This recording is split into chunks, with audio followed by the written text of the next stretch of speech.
those who say that BEE must stop and affirmative action must stop are just dreaming, because we will not abandon the BEE policies that we have embarked upon, because we see them as transformative, and we see affirmative action as enabling our people to participate meaningfully in the economy of our country. We see gender equity as being important to advance the interests of women in our country, be they black or white. And we also want to advance land restitution and reform and ensure that our people have access to land, that our people build an asset base so that their lives can be better. And we want our people to have opportunities to advance their lives through getting employment, through getting skills, and through being able to run their own businesses.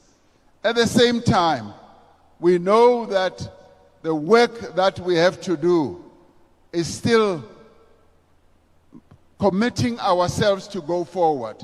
There are still many hills that we have to climb, and in doing so, we must face up even to the challenges that we will have. Yes, we have faced setbacks and we have faced detours along the way, but we must remain committed in order to build a united, non-racial, non-sexist, democratic South Africa that will help us in creating a national democratic society. And comrades, we acknowledge that along this way, there are issues that we ourselves have to address. In the past 15 years, we have had very weak economic growth. Unemployment has gone up, inequality has deepened, and economic growth has been at a low level, much as it is improving.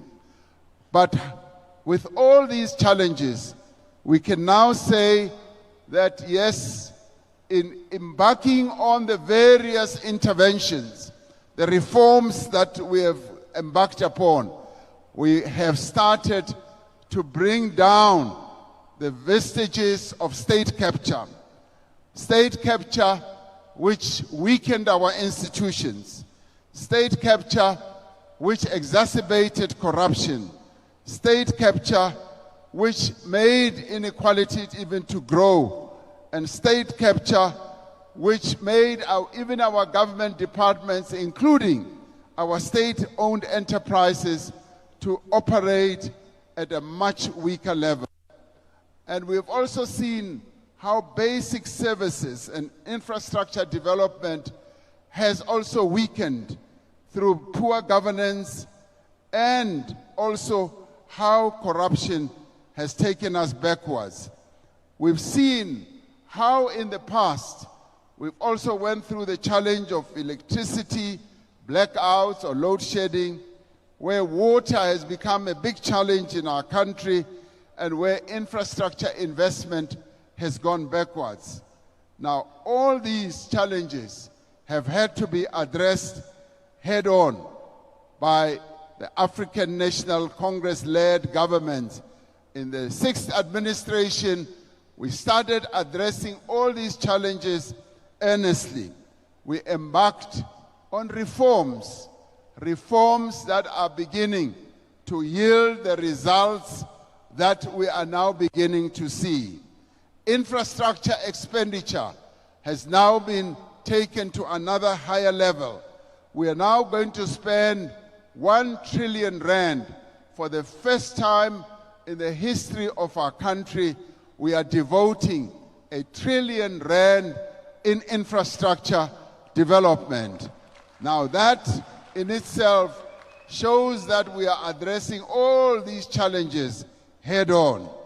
We are also reforming our electricity sector to enable our Eskom to be strengthened, to be able to increase generation, to strengthen our power stations by allowing more electricity generation even by other generators. We're also needing to build 14,000 kilometers of electricity transmission lines and will need 450 billion rand to that to happen. And all these initiatives are being led by the African National Congress. We are improving our ports.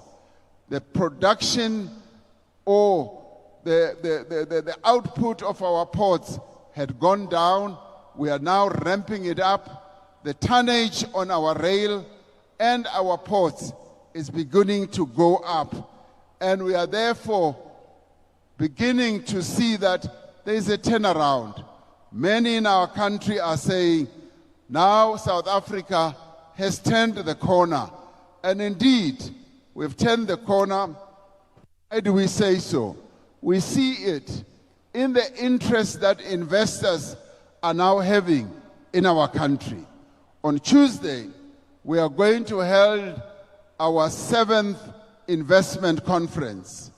And at that investment conference, we are going to have many companies coming forward to tell us the investments that they are going to make in our economy.